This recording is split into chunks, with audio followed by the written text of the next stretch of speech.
심폐소생술 하면서 막 투석도 하고 막 그 영화나 들어가서 보니까 정기 쇼크에 250주 샥 막 환호하는 신재세 배우 간신배입니다.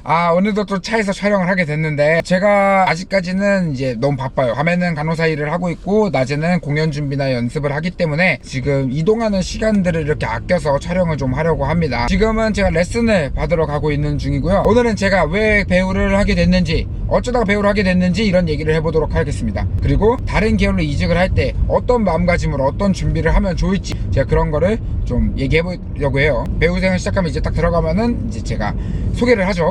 안녕하세요. 저 이번에 이제 새롭게 31살에 배우생활 시작하는 신재서입니다. 원래 간호사 했었고요. 대학병원에서 일했었습니다. 이렇게 얘기를 하면은 반응이 왜? 그걸 왜 그만뒀어? 이런 반응이에요.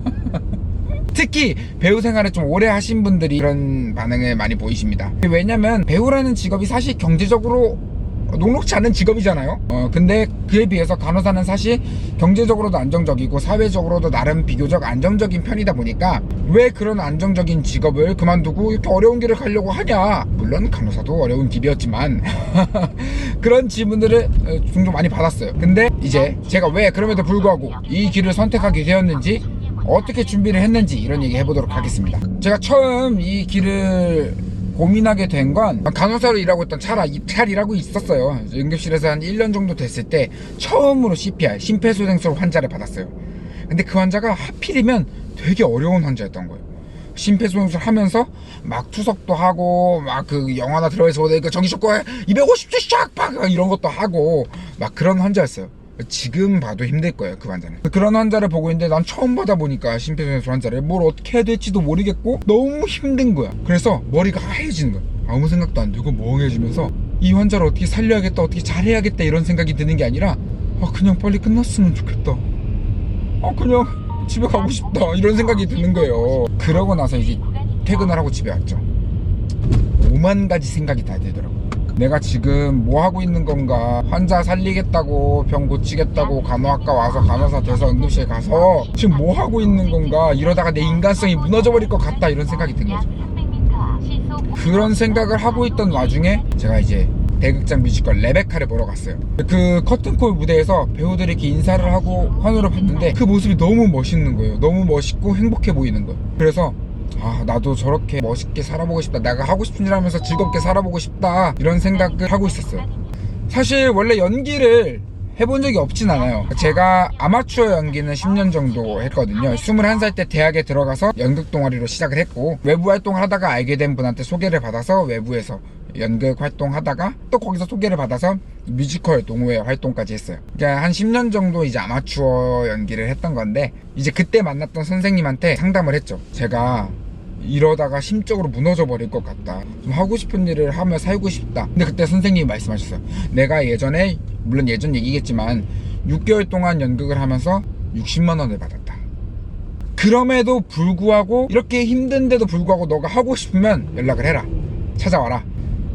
고민을 했죠. 바로 결정 못했죠. 어떻게 그래요. 이게 상식적으로 말이 안 되잖아요. 6개월 동안 60만 원 받고 살면 어떻게 살아요. 핸드폰 값도 안 나오겠어. 그래서 고민을 했죠. 저도 한 달 동안 고민을 하다가, 그래, 죽이 되든 밥이 되든 해보자 하고 연락을 드렸어요. 병원에 다니면서 레슨을 받고 그렇게 2년 동안 준비를 해서 퇴사를 하고 이 바다에 뛰어든 거죠. 근데 이게 문제가 뭐냐면, 저는 나름 아마추어 연극을 오래 했고 나름 개인 레슨도 2년 동안 받았고 나름 준비가 됐다고 생각을 했어요. 근데 진짜 이 바닥에 뛰어들어 보니까 난 아무것도 아니었던 거야. 아무것도 못하는 사람이었던 거예요.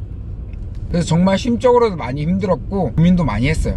나름 준비를 많이 하고 돈도 많이 모아놨다 생각했는데 그거 사라지는 거 순식간이에요. 돈 사라지는 거 진짜 순식간이고, 정말 내가 준비했다고 생각한 게 아무것도 아니었던 거죠. 그래서 저는 만약 다른 직종으로, 완전 다른 직종으로 이직을 준비하고 계신 분들이 있다면 바로 퇴사를 해서 내 인생에 배수의 진을 쳐놓고 나 이거 아니면 죽어도 안 된다라는 마음은, 물론 그런 마음은 먹어야 되지만 이거 안 되면 죽어야 된다는 마음은 저도 먹고 있어요. 그렇지만 지금 정말 목숨을 걸고 거기 뛰어들겠다 이러면 오래 버티지 못할 것 같아요. 오래 버티지 못하고 결국 다시 그 길로 돌아가게 될 가능성이 높다고 생각을 해요. 왜냐면 경제적으로도 그리고 실력적으로도 부족한 게 많으니까 힘들거든요. 실력적으로 부족한 거는 결국 경제적으로 부족함으로 이어져요. 이게 수입이 안 되니까 결국 그것 때문에 힘들어지는 거죠. 그래서 어떤 다른 걸 새로운 걸 해보려고 준비하시는 분들은 저는 개인적으로 퇴사를 하기 전에 어느 정도 그거에 좀 발을 살짝 담가보고 어떤지 좀 맛 좀 보고 이거 내가 할 수 있겠다, 요거 좀 제대로 할 수 있겠다 싶을 때 퇴사를 하는 게 저는 좋다고 생각을 합니다. 실제로 유튜버 분들도 그런 분들 많잖아요. 이제 직장 다니면서 병행을 하다가 나중에